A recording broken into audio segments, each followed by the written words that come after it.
स्वस्थ बुढ़ापे के 10 अचूक मंत्र, दादी के वो 10 नियम। क्या आपने कभी सोचा है कि हमारे घर के बुजुर्ग एक जलते हुए दिए की तरह होते हैं, जो खुद तो धीरे धीरे पिघल रहे होते हैं, लेकिन पूरे घर को अपनी सीख की रोशनी से भरे रखते हैं। हम उन्हें अक्सर पुराना समझकर अनदेखा कर देते हैं, लेकिन सच तो ये है कि उनके अनुभव की तिजोरी में वो राज दफन है जो हमें एक लंबी और सुखी जिंदगी दे सकते हैं। मेरी दादी सावित्री जी के जाने के बाद आज जब मैंने उनकी वो पुरानी अलमारी खोली तो मुझे एक डायरी मिली।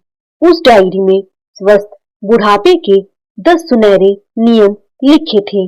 आज की ये कहानी सिर्फ एक कहानी नहीं है, यह उस इंसान के लिए एक आईना है जो उम्र बढ़ने से डरता है। अंत तक मेरे साथ बने रहिएगा, क्योंकि आखिरी पन्ने पर लिखा दादी का वो एक वाक्य आपकी रूह को झकझोर देगा। दादी की डायरी का पहला पन्ना उनके रिटायरमेंट वाले दिन का था। उन्होंने लिखा था, आज मैं स्कूल से तो रिटायर हो गई, पर जिंदगी की पाठशाला अभी बाकी है। दादी का मानना था कि शरीर ईश्वर की दी हुई एक अमानत है। जब लोग रिटायर होकर बिस्तर पकड़ लेते थे, दादी सुबह 5 बजे उठकर तुलसी को जल चढ़ाती थी और फिर पार्क निकल जाती थी। नंबर 1, आनंद पूर्वक आगे बढ़े। मुंह जॉयफुली। दादी कभी जिम नहीं गई, लेकिन वो रोज शाम को अपनी उम्र की महिलाओं के साथ भजन मंडली में नाचती और गाती थी।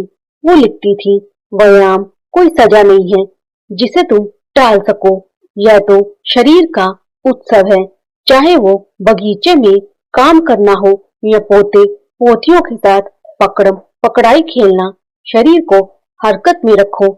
ऐसी चीज ढूंढो जिससे तुम्हें खुशी मिले, जैसे मुझे अपनी भजन मंडली में नाचकर मिलती है। नंबर 2, त्वचा की देखभाल। दादी के चेहरे पर 70 की उम्र में भी एक चमक थी। लोग पूछते थे कि क्या लगाती हो? वो अपनी डायरी में लिखती है, बुढ़ापा चेहरे पर झुर्रियां लाता है, पर उन झुर्रियों को गहरा होने से रोकना हमारे हाथ में है। वो हमेशा सूती कपड़े पहनती, धूप में निकलने से पहले सिर पर पल्लू रखती और रात को चेहरे पर नारियल तेल लगाती थी। उनका मानना था कि अपनी बाहरी देह का सम्मान करना भी ईश्वर की भक्ति का हिस्सा है। जैसे जैसे मैं डायरी पढ़ रही थी, मुझे एहसास हुआ कि दादी ने कभी अपने दिमाग को थकने नहीं दिया। नंबर 3, अपने दिमाग को सक्रिय रखें। दादी को भूलने की बीमारी कभी नहीं हुई। वो रोज रामायण का एक पाठ करती और फिर उसके अर्थ पर मनन करती थी। वो लिखती थी, दिमाग एक ऐसी तलवार है जिसे अगर म्यान में रख दिया जाए तो जंग लग जाएगी। रोज कुछ नया पढ़ो, पहेलियां सुलझाओ या नई भाषा सीखो। मैंने 65 की उम्र में माला जपने के साथ साथ मंत्रों के शुद्ध उच्चारण सीखना शुरू किया, ताकि मेरा दिमाग सक्रिय रहे। नंबर 4, नियमित रूप से स्वास्थ्य जांच। एक बार दादी की सहेली ने कहा, अब तो मरना ही है, डॉक्टर के पास क्या जाना। तब दादी ने अपनी डायरी में लिखा, बीमारी का इलाज करने से बेहतर है कि उसे द्वार पर ही रोक दिया जाए। मैं हर 6 महीने में अपना चेकअप कराती हूँ, ताकि मेरे शरीर में बसने वाले राम को कोई कष्ट ना हो। अपने दांतों से लेकर आंखों तक का ख्याल रखना मेरा धर्म है, ताकि मैं आखिर तक ईश्वर के दर्शन कर सकूं और उनका प्रसाद पा सकूं। लेकिन जिंदगी हमेशा आसान नहीं होती। जब दादी का इकलौता बेटा काम के सिलसिले में शहर से दूर रहने लगा, तब दादी बिल्कुल अकेली रह गई थी। क्या वो टूट गई? नहीं, उन्होंने अकेलेपन को अपनी सबसे बड़ी ताकत बना लिया। जानिए कैसे। नंबर 5, सामाजिक संबंध बनाए रखें। दादी लिखती है, सेवा निवृत्ति के बाद अकेलापन एक राक्षस की तरह आता है, लेकिन मैंने उसे अपना दोस्त बना लिया। दादी ने मोहल्ले के अनाथ बच्चों को पढ़ाना शुरू किया। वो कहती थी कि रिश्ते सिर्फ खून के नहीं होते, दिल के भी होते हैं। उन्होंने तकनीक सीखी ताकि वो अपने बेटे से वीडियो कॉल पर बात कर सके। वो लिखती थी, अगर तुम घर से बाहर नहीं निकल सकते तो दुनिया को अपने पास बुला लो। नंबर 6, अच्छा भोजन। दादी का रसोई घर किसी औषधालय से कम नहीं था। वो लिखती थी, जैसा अन्न वैसा मन।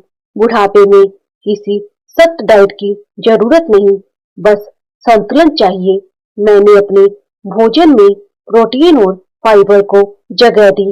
हर भोजन से पहले भगवान को भोग लगाती, जिससे खाने में अमृत का स्वाद आ जाता। घी खाओ पर उतना ही जितना पचा सको, और मीठा खाओ पर उतना ही जितना शब्दों में घुला हो। डायरी के बीच के कुछ पन्ने बहुत भावुक थे। एक रात दादी ने लिखा था कि उन्हें नींद नहीं आ रही थी। नंबर 7, अच्छी नींद लें। दादी ने अनिद्रा से लड़ने के लिए अपनी एक स्लीप जर्नल बनाई थी। वो लिखती थी, आधी रात को जागना भगवान से बात करने का समय है, पर शरीर को आराम भी चाहिए। वो सोने से 1 घंटा पहले टीवी और फोन बंद कर देती थी। हल्का संगीत और कपूर की खुशबू उनके कमरे में हमेशा रहती थी। वो कहती थी कि अच्छी नींद अगले दिन की इबादत की तैयारी है। नंबर 8, अधिक शांति प्राप्त करें। दादी ने अपने जीवन के सारे तनाव, चाहे वो आर्थिक हो या पुराने रिश्तों की कड़वाहट, ईश्वर के चरणों में छोड़ दिए थे। वो लिखती थी, मैंने उन संपत्तियों को बेच दिया जिनकी मुझे जरूरत नहीं थी, ताकि मन हल्का रहे। मैंने उन लोगों को माफ कर दिया जिन्होंने मेरा दिल दुखाया था। मन में गांठें रखकर बुढ़ापा नहीं काटा जा सकता। शांति कोई बाहर की चीज नहीं, ये तो आपके अंदर का चुनाव है। अब मैं उस पन्ने पर पहुंच गई थी जिसे पढ़कर मेरे हाथ कांपने लगे। दादी ने अपनी मौत से ठीक 1 दिन पहले ये बातें लिखी थी। नंबर 9, कृतज्ञता के लिए जगह बनाए। उस पन्ने पर लिखा था, आज मैं 75 की हो गई हूँ। मेरा शरीर शिथिल है, पर मेरी रूह चमक रही है।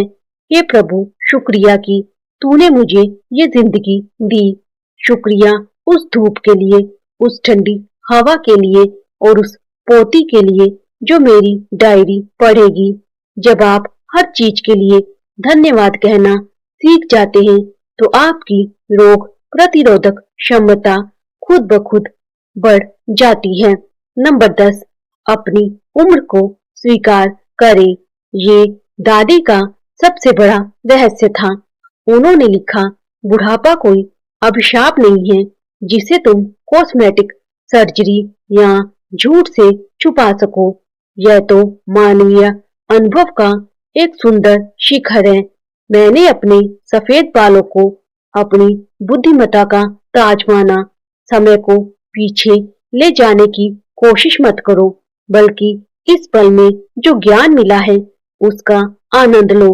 बुढ़ापा खूबसूरत है अगर तुम इसे खूबसूरती से स्वीकार करो। दादी आज हमारे बीच नहीं है, लेकिन उनकी ये डायरी आज भी मेरे कमरे में उनके होने का एहसास दिलाती है। उन्होंने सिखाया कि स्वस्थ रहना सिर्फ दवाइयां खाना नहीं है, बल्कि अपनी आत्मा को खुश रखना है। उन्होंने अपनी जिंदगी के आखिरी पन्ने पर एक बड़े अक्षरों में एक वाक्य लिखा था, बेटा, मौत तो एक पल की है, पर बुढ़ापा तो हर दिन जीने का नाम है। इसे डर के नहीं, उत्सव की तरह जियो।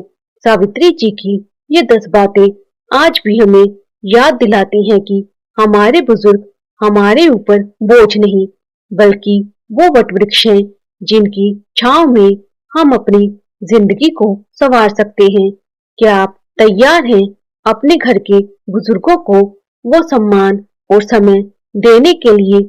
और क्या आप तैयार हैं खुद को सावित्री जी की तरह ढालने के लिए